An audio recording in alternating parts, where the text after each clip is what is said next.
got to talk about the economy, right? It is the issue beyond the voice. It's absolutely focusing Australians at the moment. And we saw from the weekend a raft of increases hit ordinary Australians. Power prices are up anywhere from 19 to 25% in New South Wales, South Australia and South East Queensland. 25% increases if you live in Victoria. Worth adding in though, WA, it's not part of the national grid. Well, their increase was only 2.5%.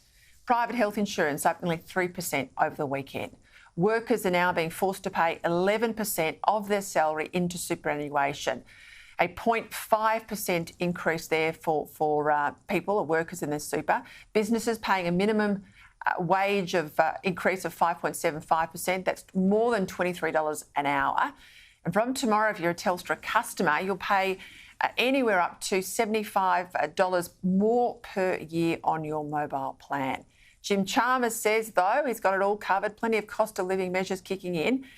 He'll make it all better for you. But, you know, not if you're a pensioner. Childcare increases and subsidies don't help you keep the heater on, do they? Joining me now to discuss this, business commentator at the Herald Sun, Terry McCrann. I've got to start, Terry, watching the Treasurer over the weekend. If I could have thrown something at the TV, I would. Crowing about his surplus.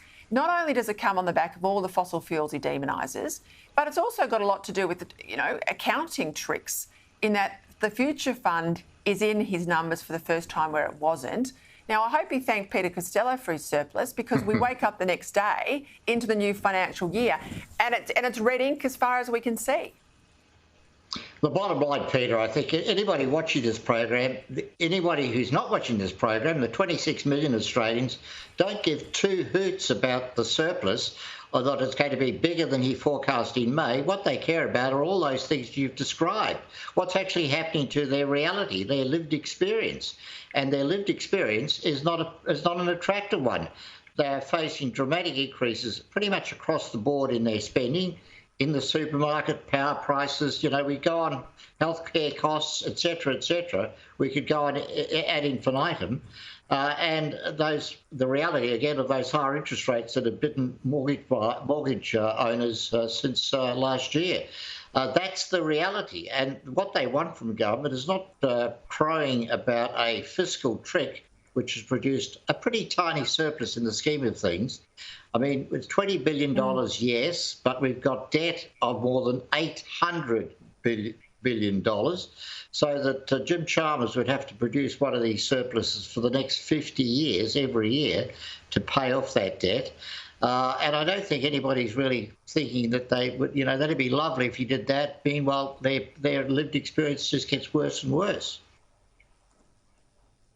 All the economists out today that I was reading in the financial papers are saying, look, we've wasted a good year and a half. Economic stagnation. We know the Reserve Bank say we'll have to keep lifting rates if we don't see productivity move. We've got all these wage increases coming through. That makes it even harder for businesses to improve productivity. We've got mass migration, which will make things look better in overall macro terms. But we know per household, people are still going to feel the pain. They'll be worse off in per capita terms. Give us your sense of where you think we're going to be tomorrow. I want to pick up to Westpac warning that their customers, I should say, have put away their wallets. That's treacherous times for Australia. So do you think we're going to have an increase to rates tomorrow, Terry?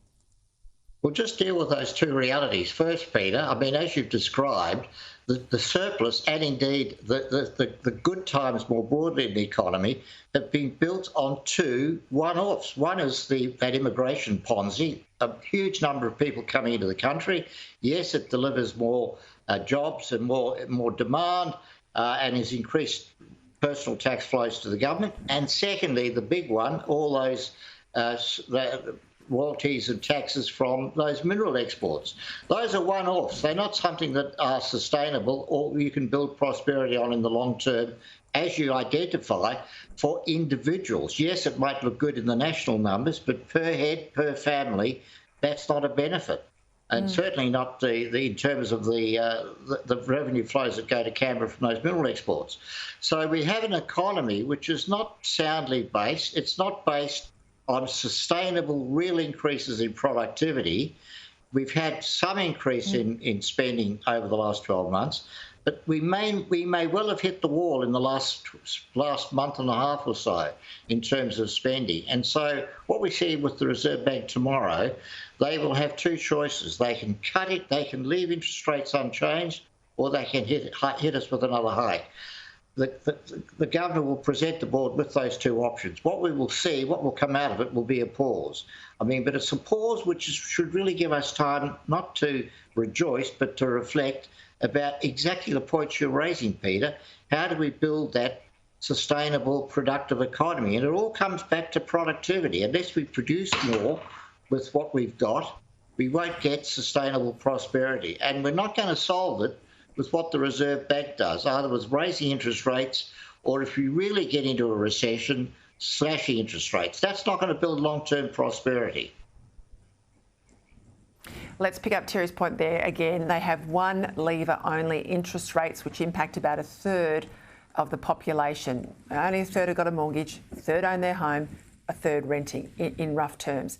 And Terry's point there, and I'll say this again, is government's got a multitude of levers right now. They're pulling them all the wrong way. Terry McCrann, as always, you're good. Thank you for your insights.